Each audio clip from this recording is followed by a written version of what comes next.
things that are most important to us. It's that everything revolves around these three primary subjects in our life. Is health, we want to be healthy.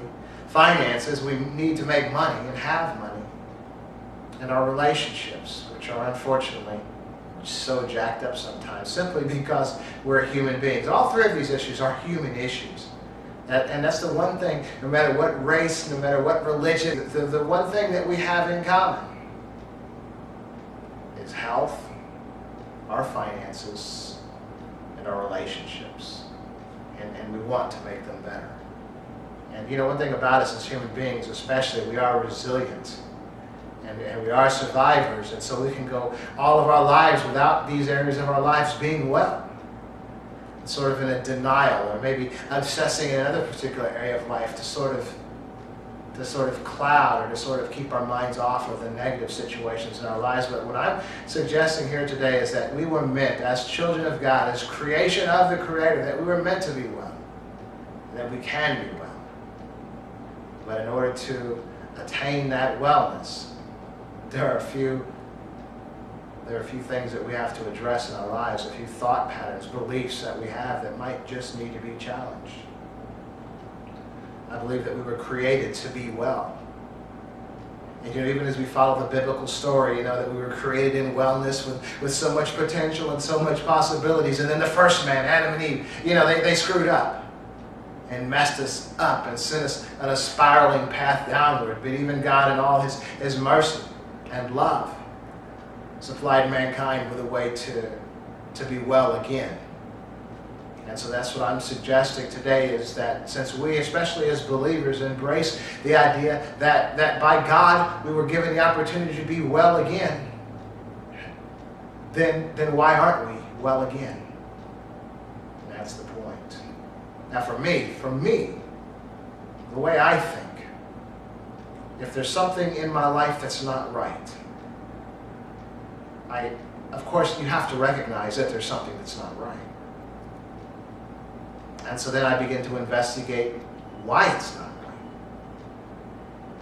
What's the reason? Why am I suffering in an area that I should be well in? And after that, I begin to look for possible solutions. And finally, I will implement one or more of those solutions. And if that doesn't work, I'll try something else. But I have a very difficult time simply just being in a place of discomfort that's not right and just staying there. And especially as a believer. Because either we believe or we don't. Either God is or God isn't. Either God loves His children or God doesn't love His children. And if God isn't, then why are we even bothering in the first place? And if God doesn't love His children, then why do we embrace this book? Why do we embrace this Bible that is true? And so this is a challenge, especially to believers, is why are you living the way you're living? Why are you satisfied with the way things are? If you truly believe that God exists, if you truly believe that God loves you and that God can do anything, then why are you satisfied in the situation that you're in? Why have you acquiesced to, oh, well, this is just the way life is and I might as well make the best of it? Now, of course, there are certain things that are not in our control, but I'm suggesting that God has created us in such a way that a lot of our issues we can fix ourselves. He's given us that intellect. He's even given us that magical aspect of our healing aspects of our body. You know, if you cut yourself, your body begins to heal itself. If you get harmed in certain ways, you know, that aren't terribly traumatic, and your body will begin to heal itself, and even psychologically.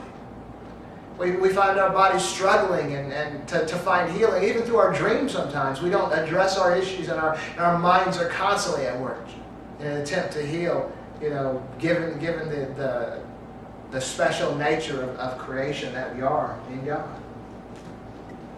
And so we're going to find some wellness today, because we want to be healthy. We want to be financially well. We want to have our relationships to be better than they are. And I believe they can be. But first thing we have to do is understand ourselves. Who are we? So I guess what I should open up with in this particular program is that I want to talk to you. So who are you?